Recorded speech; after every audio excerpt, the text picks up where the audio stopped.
திருப்பத்தூர் மாவட்டம் ஆம்பூரில் பக்கவாத தின விழிப்புணர்வு ஊர்வலம் நடைபெற்றது. இந்த விழிப்புணர்வு ஊர்வலத்தை ஆம்பூர் சட்டமன்ற உறுப்பினர் வில்வநாதன் தலைமை தாங்கி தொடங்கி வைத்தார். ஸ்ரீ கிருஷ்ணா மருத்துவமனை நிறுவனர் குப்புசாமி முன்னிலை வகித்தார். மருத்துவர் ராஜகுமாரி வரவேற்றார்.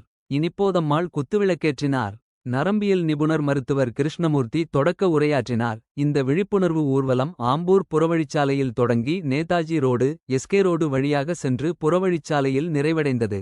இதில் திராவிட முன்னேற்றக் கழக கிளை செயலாளர் கார்த்திகேயன், சோலூர் மாணிக்கம், விஜயன், மாதனூர் மேற்கு ஒன்றிய திராவிட முன்னேற்றக் கழக துணைச் செயலர் சங்கர் உள்ளிட்ட முக்கிய பிரமுகர்களும் ஆம்பூர் பள்ளி மாணவர்கள், செவிலியர் பயிற்சி பள்ளி மாணவர்கள், Shri Krishna neuro multi speciality மருத்துவமனை பணியாளர்கள், தன்னார்வலர்கள் கலந்து கொண்டனர்.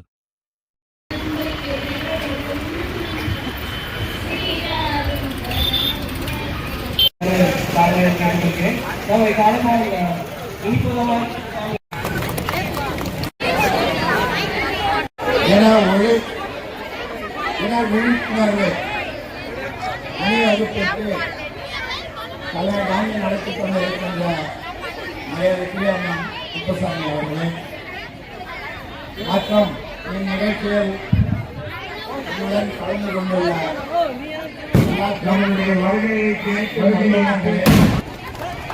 பாருங்க சார், திரும்பப்பா, இப்படி திரும்பப்பா.